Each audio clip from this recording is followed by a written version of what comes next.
Columbus, Ohio. Let's welcome in pro volleyball. The Fury of 0-2 played their first ever home game here inside Nationwide Arena as they play host to the Supernovas of Omaha at 4-2. Come on in and stay a while. I'm Brett Loftis. Next to me, the Ohio State Hall of Famer, Miss Audrey Flaw. And Audrey, when you look at these Supernovas, 4-2 this season, they played 6 games, which is tied for the most in the league thus far. They've had a new coach as well, but they just keep on rolling. Resilience, this team. Yeah.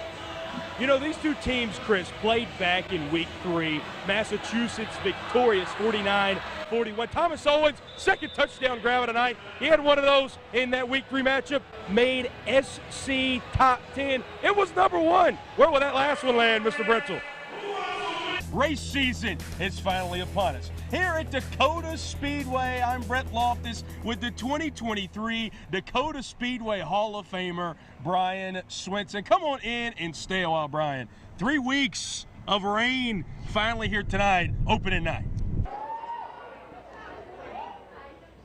In the air, out to right field and over the head of Soren Olsen. Jonathan Muse plays hero, and the Thompson Tommies have went back to back in Class B state baseball. Ty Munson hand off to Carlos Julian. Julian finds some space. Carlos has the sideline. He's gonna rumble. Only one man that can catch him. Phillips cannot. And a 75-yard rushing touchdown for Carlos Julian. A back set to Ronica, dug out by Hintz. And then slammed home by Grace Cleveland. How good is she right now? What an offensive board. Board came from Holden Whitty. As bargain. Alley-oop to Alpha Kamara. Half a second gap to the 19 that time at the line. Preston Martin, the track champion from a year ago. 5 wins in 2023. Put 1 on the board for the 77 car here in 2024. 1-0.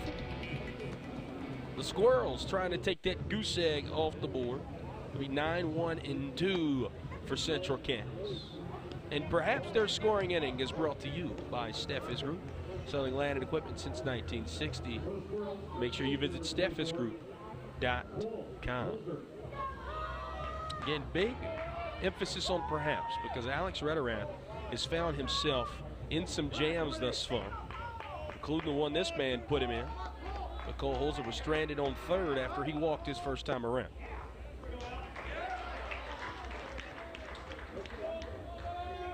Jake Herman, Brett Loftis here on Beck TV.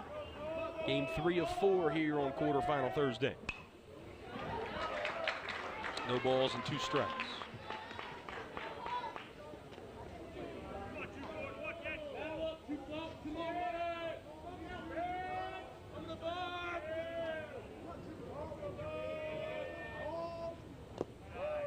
Bounce in the dirt, 1-2. Dustin Mosjoe, the 12th year head coach, still encouraging the Squirrels in between innings. Every time he's running off the field, clapping the hands. A VCSU player back in the day, graduated from there in 2000. Trying to rejuvenate this squad, and he's trying to do it from experience. 2-2 hit through the left side and a leadoff single for Cole Holzer. Man, I don't know if I've seen 2 better at bats from anybody in this game than we have from the Squirrels 9-hitter. Just patient, got extended in time for that fastball, which is coming down on the inner half. That means it comes at you even faster. When it's coming at you inside, you got to start your swing even sooner. And he did. Well, at levels of high school and above, you just don't see too many guys that hit 400 in the 9-hole like Cole Holzer. Logan Broughton, the leadoff man, squares around. Rederath to first. Gets it there in time, but the sacrifice works to success as Holzer moves up 90 feet. There are not a lot of pitchers that make this play this easily. Really, really good bunt. Maybe wants to take a little something off of it if he wanted to leg it out. But it took no wasted steps from Alex Rederath to get that 1 out on the play. And remember that, because that's the way that the Cardinals have pitched around some of the squirrel threats in this game, limiting damage. Carter Vercoda, he's hit it hard twice. Only has one hit to show for it.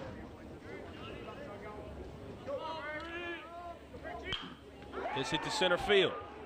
Rederath off a hop. They'll hold up Holzer at third, and for good reason, because Jack's got an arm out there in center. Nonetheless, one out, runners on the corner. Yeah, great job for Vercoda getting around on that high fastball. That was right off the barrel of the bat. And then good job Dustin Masjo at third base coaching, because, yeah, you don't run on that center field. Travis Stevens going to come out and have a chat with his infield. You got Braden Mitchell up at the dish. Braden walked his last time, struck out his first time. Talked about Braden already. Guy hitting just under 500 coming into the state tourney. You don't want to challenge him with too much, but you're really in no other predicament to do so. Because if you walk him, then you got to face Carter Masjo with the bases loaded. And unlike the first time you faced him with the bases loaded, there's only one out. That's right. That's right. And that fly out to center field would have scored a run had there been only one out in the third inning. So another huge moment here. I don't think you have to bring the infielders in. You definitely want to stay back up the middle to have a chance at turning two. But Mitchell wanted to lift this ball up over the infield to at least tie the game. And that's exactly what they're doing, Jake. Middle infield bag. Hunter Hoffman playing even with the bag at third. Runner takes off at first. Throw down to second. Goes into center field. Cole Holzer comes home, and we got a brand new ball game here at Jack Brown. Well, a little confusion here from the second baseman, Wolf. Thought about coming in to cut this throw off, instead let it go by at the last second. It hits the sliding runner. And the shortstop, Miller, was not in position to catch that in front of the base stealer. So a miscommunication and a run scores. That is so rare for this Cardinal team. Their defensive fundamentals are so good. Mitchell out to left center. Jack Rederath can't get to it. Coming around third, Carter Vercoda. And the Squirrels take the lead.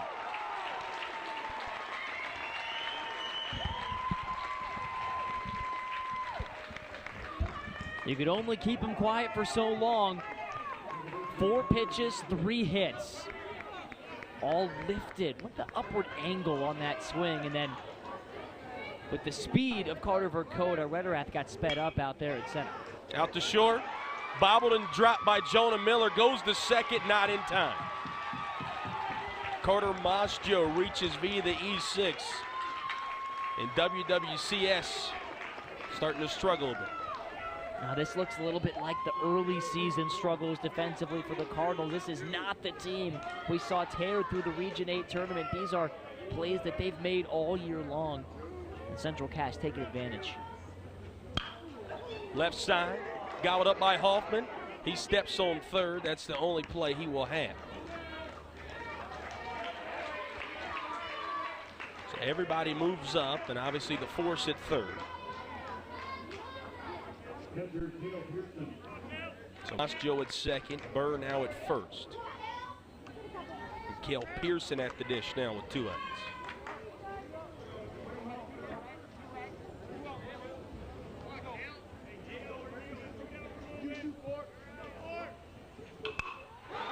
Hit through the 5.5 hole.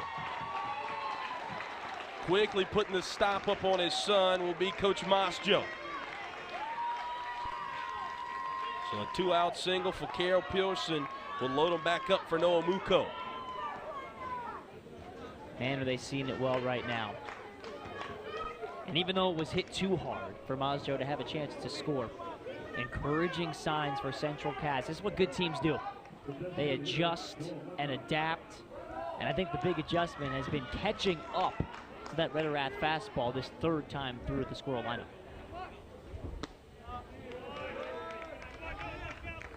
DH, Noah Muko at the dish.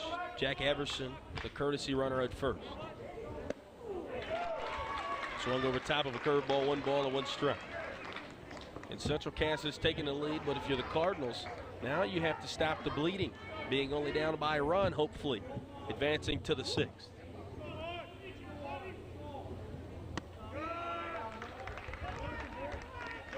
Mosjo stands at 3rd. Burr at 2nd, Cale Pearson at 1st.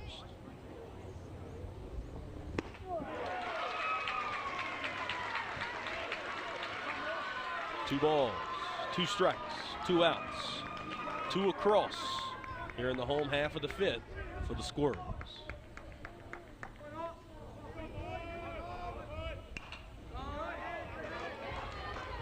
That 2-2 spoiled. We'll try it again. That gives me a chance to add the 2 seam. Deuces everywhere. Another strikeout for Alex Rederath, but not before the Central Cass Squirrels take the lead. Into the 6th we go here in Jamestown.